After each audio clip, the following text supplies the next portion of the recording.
Hello, Orangehelia here, and as promised, today, my husband, Charlie, hi Charlie. Hola. Hola, because we're in Barcelona, who is actually vegan 8 years, Fruitarian 3 years. He actually introduced me to Dr. Morse.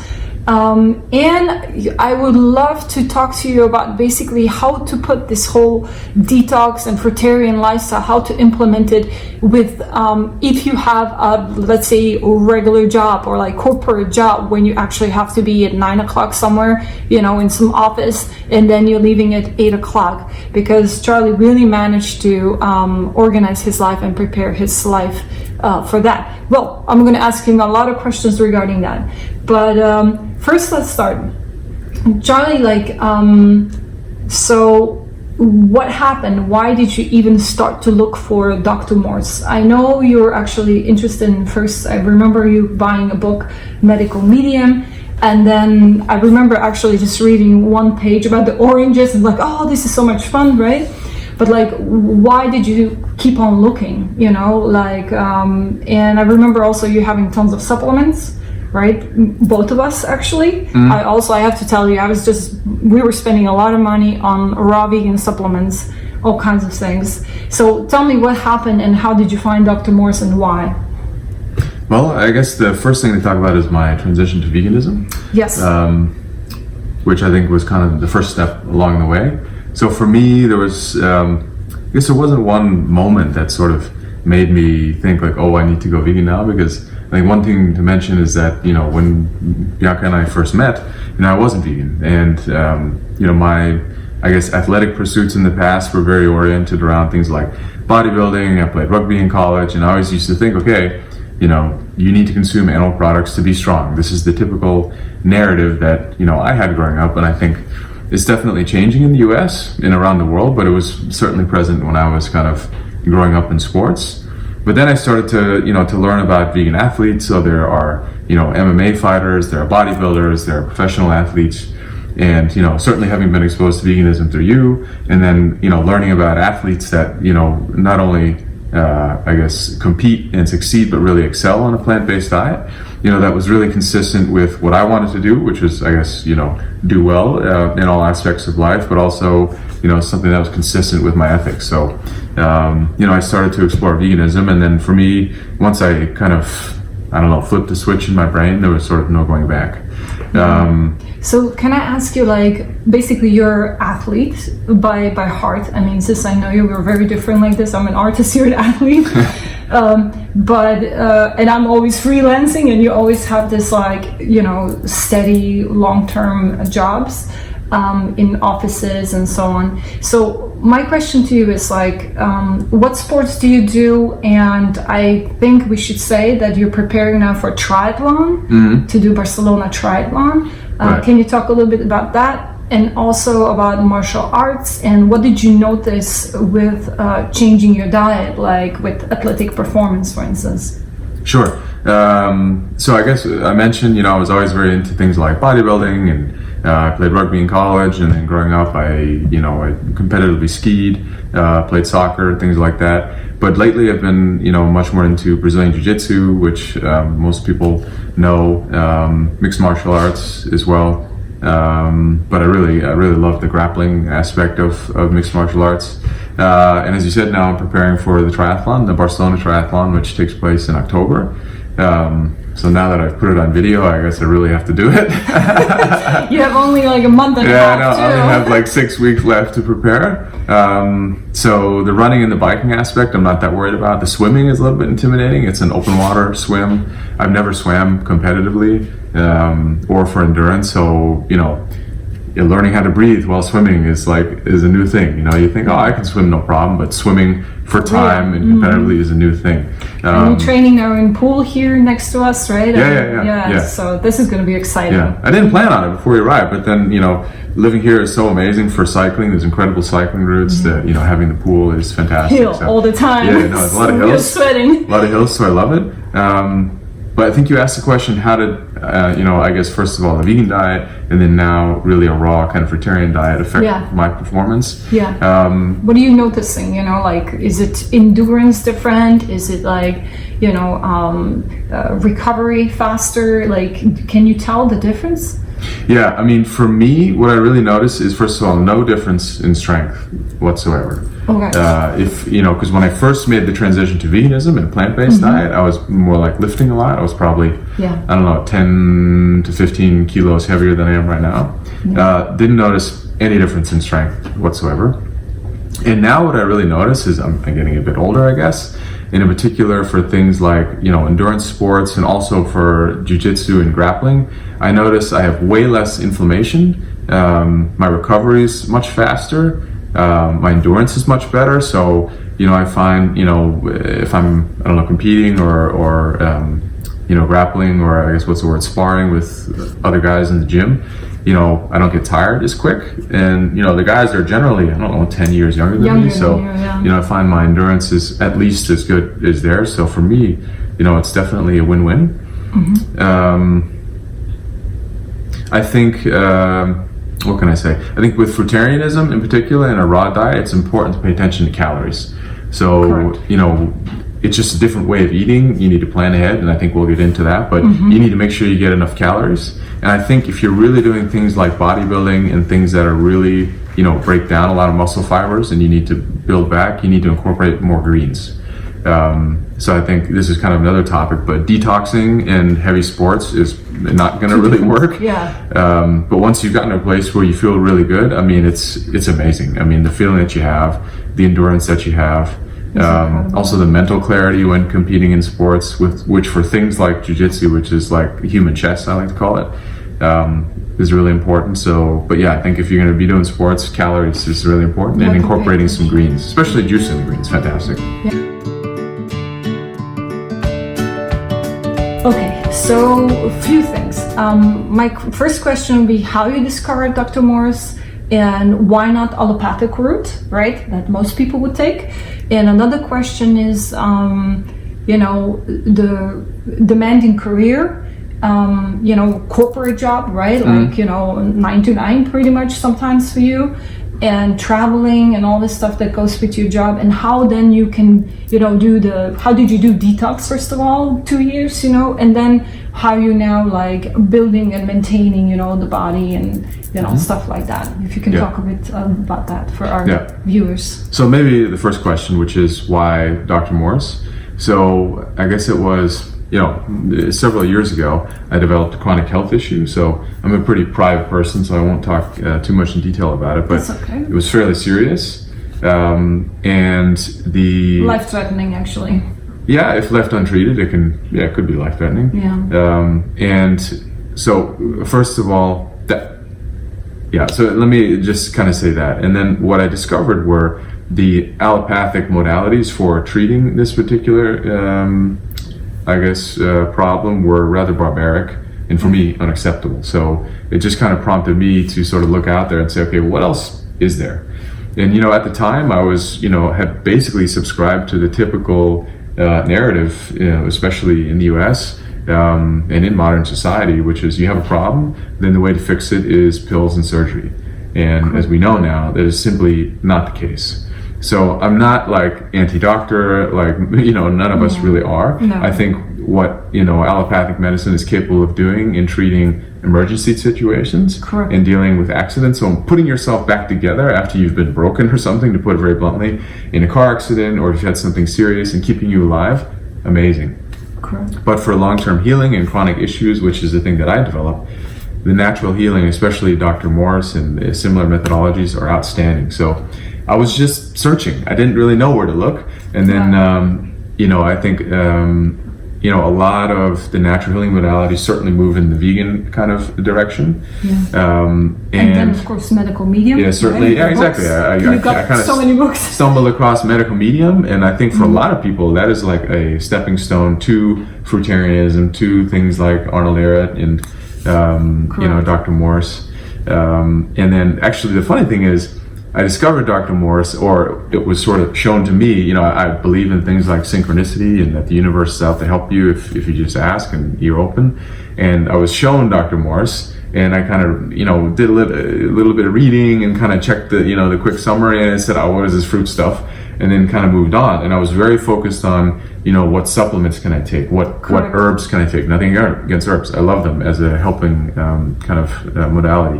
And then I kind of went back to like, okay, you're spending, how much were you spending on like tons of money, man. I mean, like tons of hundreds a month for sure. Thinking like, oh, I just need to find that one supplement special thing to address that one deficiency that I have, and that'll fix everything. Correct. Not knowing that you have to clean out your lymphatic system, that you have to change the, you know, the alkaline balance of your body, that you have to basically, you have to detox. And for me, which is hugely important, is changing digestion. So obviously we know that there's digestion, absorption, utilization, elimination. You have to fix all those things. And so for me, you know, it was an amazing learning process. And as soon as, and then actually, so going back to, I saw him and kind of, not saw him, but was introduced to him.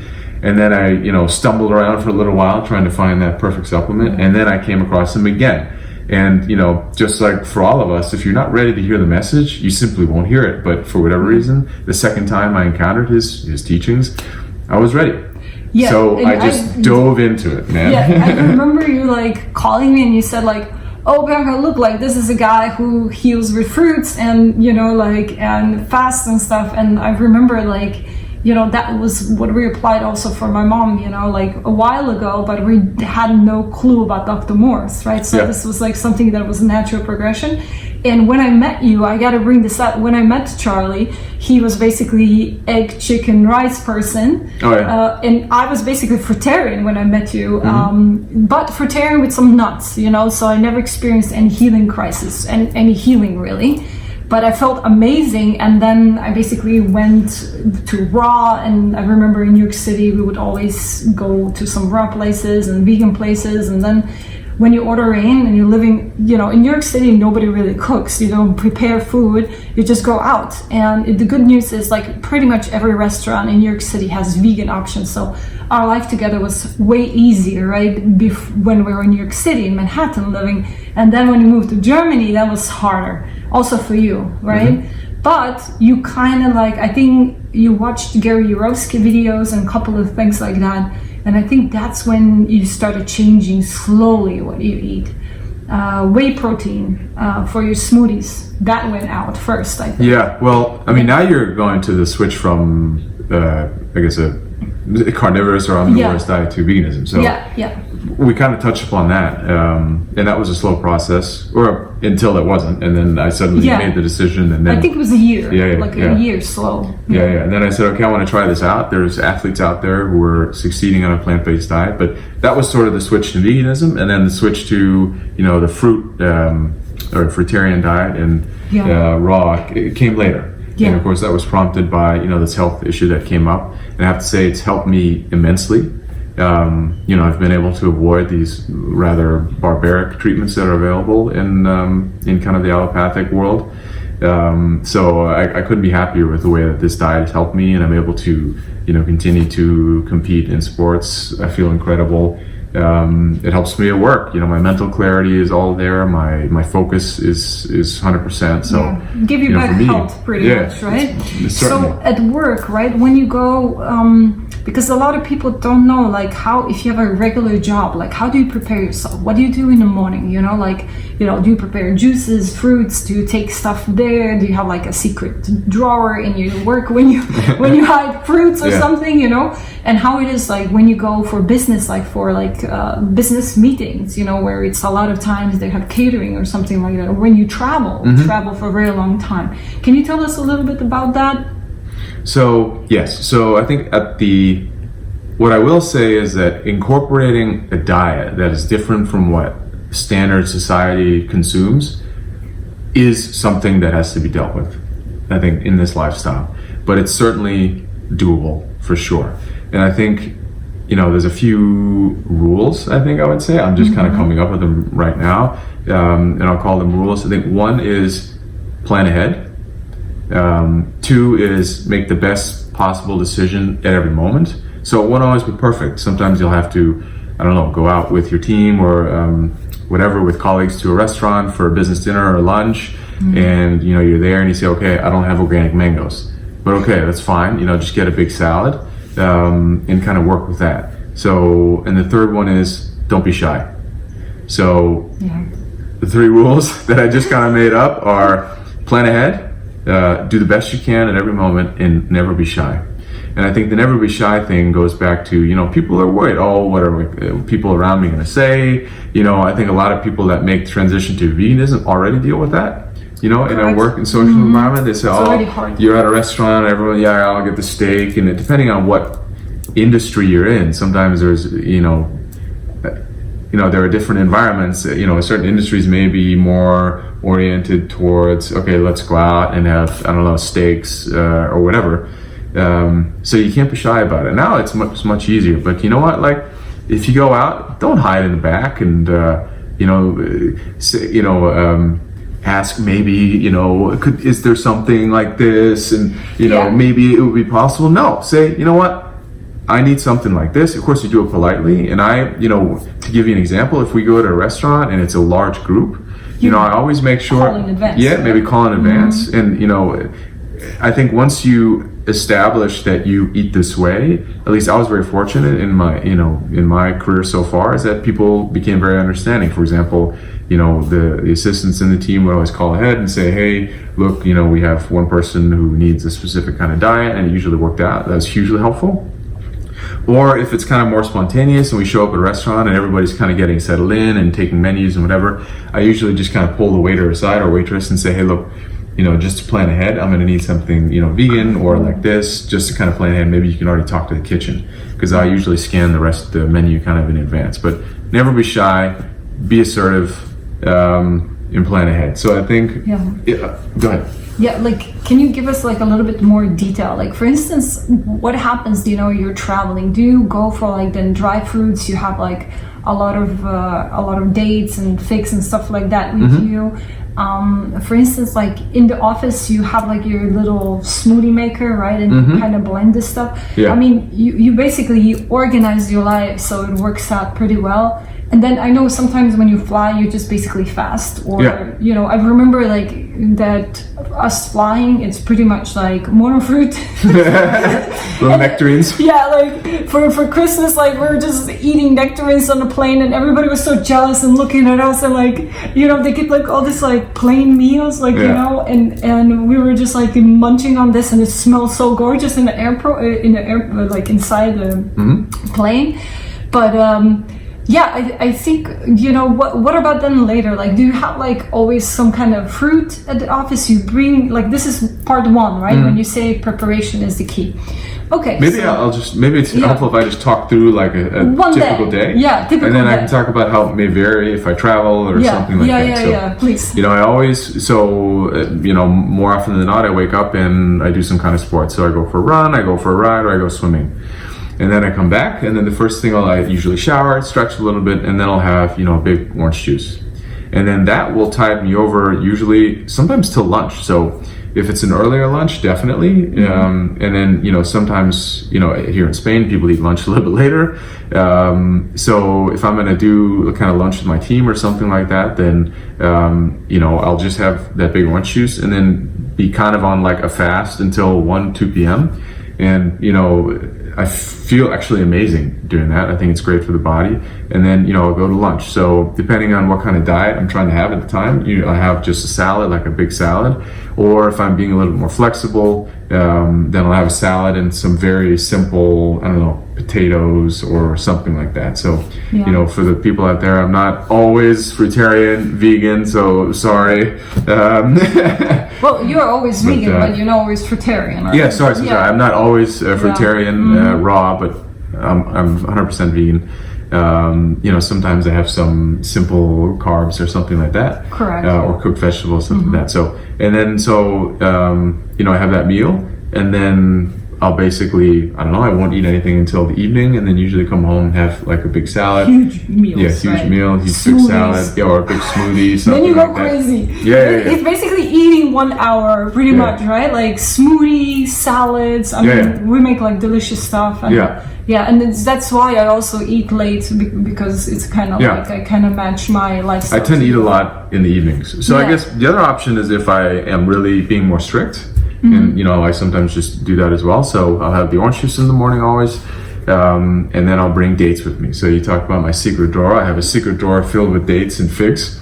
So if I want to, I'll just eat dates and figs throughout the day, and then I won't need to eat anything. Bananas too? And apples sometimes? Not really. You know, like, I don't know. Just dried fruits. Yeah, just a lot of figs and things. How do you then hydrate? Because dried, you have to then drink something. You have some lemon stash that you just slice and pour the lemon into the if water. I've been pretty good with the diet and eating a lot of fruits, then I don't really need to quote unquote hydrate. I just have dates throughout the day. Okay, and you drink huge orange juice before, right? I mean, a good sized orange juice for sure. Okay. And then in the evenings, I'll continue with fruit and smoothies. So I've also in the past had a blender at work. So I went and found like a nice quiet blender. And it's easy, especially if you have like a shared kitchen or something like that at work. And I would just bring some food in. So I'd have some bananas and things like that, some berries in the fridge, and just blend it up. So it was funny because it came even kind of like a social thing. So, you know, people ask you for your stuff? Yeah, I would. Nobody. Sometimes I'd give samples, but I would go and make my smoothie, and then people would come out, and you know, sometimes people would say, "Oh, I know Charlie is there, so I have an opportunity to talk to him." You know, because sometimes you don't always see people, and you know, everybody's very busy. So people say, "Okay, I know I need to ask, you know, Charlie this one question." So they know, you know, I'm going to be making my smoothie, and if they hear the smoothie maker, 9 times out of 10, it's me. So they come out, and we you know, review some things while I'm kind of making the smoothie. So you're basically teaching them how to do this, and I know you influenced a lot of people in your group and a lot of people at your office and company that they went more vegan and away from the, you know, meats and dairy and so on. There were certainly a lot of questions. You know, about the kind of lifestyle, what motivated me, and how I feel, and things like that. You see, people are very curious for sure. And I think the way that you approach it makes a difference. I think. Yeah, you're really good at it. There's a place there's a place for hard messaging and being certainly very direct, and being uncompromising in the message, because I think it's a very important one. On the other hand, I think there's also a place for more gentle messaging, more subtle influencing, and I think that goes towards when people are not in a defensive mode, they're much more open to hearing. So when people ask me things like, "Oh, why are you a vegan?" or "Why do you eat plant-based?" and whatnot. Why so many fruits? Yeah, right? Exactly. I always start off, and even though the ethical thing for me was actually a huge part of it, I always start off and say, "Hey, look, there's 3 reasons." So first of all, for my health, I find I have way more energy, I recover faster. I always mention sports. I say it's better for the world, certainly, so it's way better for the environment, much more sustainable. And then third, I say, and the ethics of it, I'm able to do these 2 things, which is improve my health and improve the world, and I love animals, so it's way better for them. Yeah. So when you put it in that way, people are not defensive, and they say, "Oh wow, those are 3 things that I would like to do, actually," and then they're open to it. Yeah. I think if you lead in, people are already subconsciously defensive when you start talking about this, because it's easier to talk to people about religion than it is about what they eat. Yeah, it's very tough question. Yeah. So to come to this something that it's for men in like while you were detoxing, okay? Let's talk about like weight loss. Oh, the weight loss. The scary weight loss. Yeah. All right. So how do you deal with other people? You know, when they, especially when you're detoxing the hardest and you're extremely skinny. I mean, I'll show the picture actually, a little bit of a hint of how skinny you are. Like it doesn't even compare. So the weight loss thing. The weight loss thing. Yeah, which I think, you know, is a thing. So I definitely went through it. We have a guest. I don't know if you guys can see, but Gloria, she's here. She's a little camera shy apparently. She joined us. I definitely went through some weight loss, and I have to say, I think it was exacerbated by the fact that the health issue I was dealing with sort of predisposed me to losing weight. But you know, I think there's 2 important things if you're going to deal with that. I think the first is how you deal with it, sort of, I guess, spiritually and individually, and secondly, how you interact with people in social situations and deal with the judgment that sort of comes up. Yeah. So for me, the first part is way more important. So essentially, resolving and saying to yourself, look, I know why I'm doing this. I'm going to continue doing it. And knowing why you're doing it is hugely, hugely important. And I think creating distance and completely separating your own happiness and sense of well-being from what other people think or do or say. Yeah. Obviously, that's, first of all, I think something generally important to do in life, but in a way, going through this weight loss and the judgment that comes with it in the comments is a catalyst for spiritual growth. For me, it certainly was helpful. It was a challenge, but basically separating my happiness from what other people are thinking or doing was hugely important. And then how do you deal with it in social situations? I think just go straight at it. Again, this goes back to one of my rules, I guess, for incorporating the lifestyle into, I guess, a normal kind of typical career. Don't be shy. So if people, start beating around the bush, or you sense some judgment, just go straight at it and say, look, this is why I'm doing it. Here's a little bit of background on it. If you think they'll be attentive or open to it, and say, I'm going to keep doing it. It's helping me. And I'd like for you to be supportive. And if they get it, they get it. If they don't, they don't. And then you go back to step one, which is you're you. Yeah, you ignore them because they're not in your body, right? You are. Exactly. You're going to live with this body long term. So. Exactly. Yeah, and also I think for men it's extremely hard. It's harder than for women even, But this goes back to one thing that I want to mention, which is, for me, which is a very interesting growth aspect, which is to see how many of our decisions are really influenced by society, what's around us, norms. And I think, going vegan, for example, is breaking from a norm. Going fruitarian is breaking from a norm. Yeah. So for me, it was a very important learning process to really make my own decisions. And that sounds simple. It's like a motto in probably lots of children's books, but really doing that in practice, I think, was a huge growth step for me. So I think it can be the same thing for all sorts of other people that go through this. Yeah. And actually, it can apply to everything in life.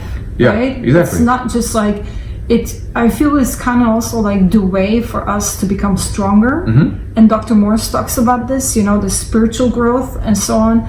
And also like to be bold, I think, to then say goodbye to the negativity and negative people, right? That are like basically draining you, and opening the door for high vibration, more light bringing people that are more like us and more, open. Totally agree. And this will help expose those things. Yeah. And if you need to separate yourself, so first of all is the mental separation that you need. And so that's the first step, I think. And secondly, if you can, and there are negative people in your life and people that are, really holding you back in terms of your healing process, you got to cut the cord.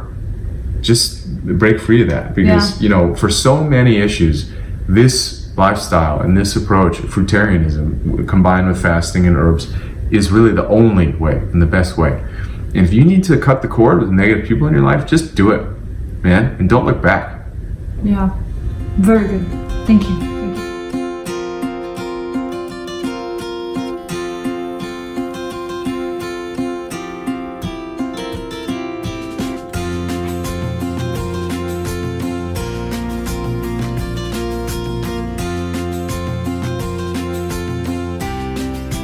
So Charlie, do you have like some kind of like a closure message for people watching in this, some kind of like enlightenment, something that can make their lives better, or maybe like be a guidance, strong guide in their life to follow this, Sure. So, I mean, when you asked me to sit down and talk to you about this stuff, I was very excited about it. As you know, I'm, a little bit more of a private person. But what I really wanted to share with people is that, I'm a guy with a career. I'm a guy who loves sports, loves athletics. I love competition. I also love animals. I love to, I'm a big fan of the UFC, which is, most people know, is, the mixed martial arts fighting, I guess, league in the US. So, these are things that are in the past have not typically been associated with, a vegan diet or lifestyle, and, certainly even less so with plant-based lifestyle. But, I have all of these interests. This is who I am. And yet, even less with fruitarian, right? Exactly. Yeah. And yet, It's like, a fruitarian lifestyle has helped me immensely. So first of all, for healing and dealing with health issues, it's incredible. But not only that, but incorporating it into your life to enhance your life. So first of all, I think there's been a lot of spiritual growth that I've gone through as part of the process, and I think it's connected to the diet, but also related to the challenges that you deal with it when you kind of make the switch. So I guess that's my message, and this is why I was really excited to talk to you today, to share that I'm a quote unquote a normal guy, I guess, with a like I said, an office-based, career, and yet I'm able to work it into my life, and it's not only been workable, but it's improved, my life. So I think a lot of people have this, I guess, conception or this notion that to make this lifestyle work, you have to be a blogger about this lifestyle, which is simply not the case. Go back to the rules. Plan ahead, make the best decisions day to day, and don't be shy. And for me, incorporating the teachings of Dr. Morse of, fruitarianism, raw eating, have been a huge help. It's consistent with my ethics, so I really encourage anybody on the fence about it to just take the plunge. It helped me incredibly in my health, in my athletic performance, in my life, in my career.